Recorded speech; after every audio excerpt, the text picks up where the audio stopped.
साथ संगत जी, प्यार से कहिए धन निरंकार जी। एक नगर में एक राजा को कोई औलाद नहीं थी और किसी पंडित से पुजेरी से पूछा राजा ने कि मेरी औलाद होगी कि नहीं होगी। तो उस पंडित ने कहा कि किसी इंसान के बच्चे को बलि चढ़ाएंगे तो आपके घर में पुत्र के जन्म होगा। अब वो राजा पूरे नगर में ढिढोरा पिटवा दिया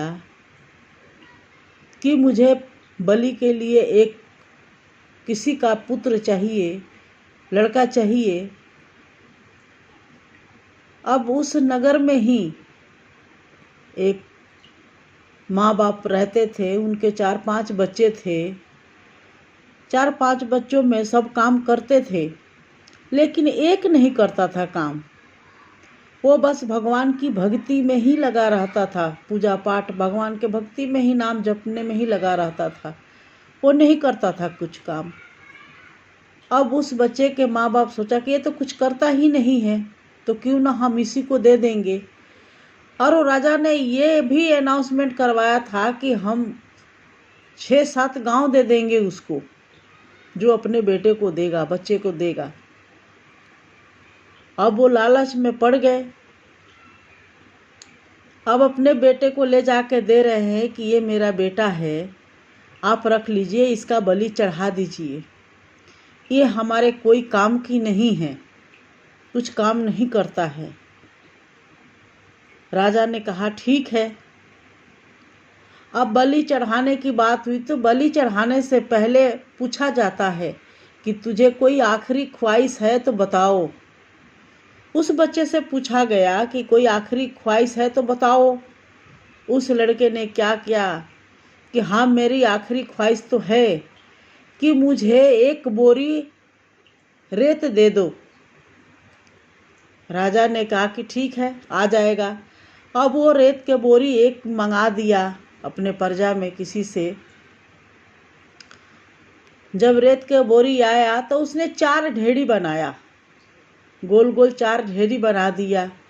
अब एक ढेरी को क्या करा कि घूम के पूरा चक्र लगा के एक और उसने ढा दिया, उसको गिरा दिया उस ढेरी को। फिर दूसरा ढेरी को चक्कर लगाया, गिरा दिया। फिर तीसरा को चक्कर लगाया, गिरा दिया।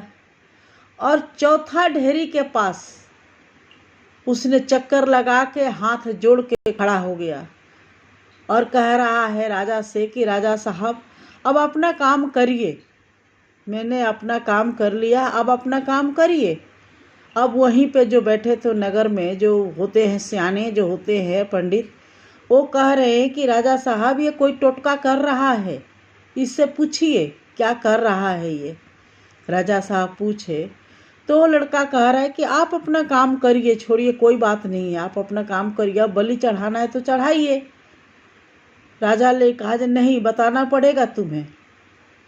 उस लड़के ने कहा कि पहला ढेरी था मेरे माँ बाप का, जिन्होंने मेरी रक्षा नहीं किया, उन्होंने मेरी हत्या के लिए दे दिया, बलि चढ़ाने के लिए दे दिया, तो इसलिए कोई काम के नहीं थे तो मैंने गिरा दिया। दूसरी ढेरी थे जो मेरे भाई थे, भाइयों ने भी कुछ नहीं कहा, चुपचाप रह गए, इसीलिए मैंने इसको भी गिरा दिया। तीसरा ढेरी जो राजा के थी, जो राजा तो खुद प्रजा के ख्याल रखने वाला है, रक्षा करने वाला है, लेकिन राजा भी नहीं रक्षा कर रहे हैं, तो मैंने राजा को भी गिरा दिया, ढेरी को गिरा दिया। चौथा क्यों नहीं गिराया? तो चौथा उस बच्चे ने कहा कि ये मेरे सतगुरु का है, जो मेरे हर पल मेरी रक्षा करेगा। अगर मेरी फांसी भी हो जाती है, बलि भी चढ़ जाती है, तो वहाँ भी मेरी रक्षा करने के लिए वहाँ भी होगा, मेरे साथ होगा सतगुरु, और यहाँ भी मेरे साथ है। तो इसलिए मैंने इस ढेरी को नहीं गिराया।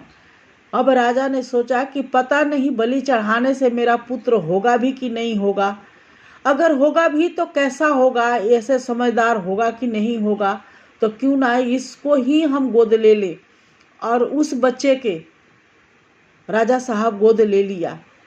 तो इसलिए जब हम भगवान के भगत होते हैं तो ये राजा से रंक भी बना देता है, और रंक से राजा। जब ये हम भगत इसकी असली होंगे तो हमें रंक से राजा बना देता है, और वो जिमराज बन गए, लड़का वो जिमराज बन गया।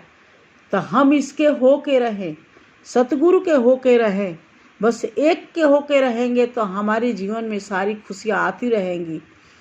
तो प्यारी सास संगे जी, प्यार से कहिए धन्य निरंकार जी।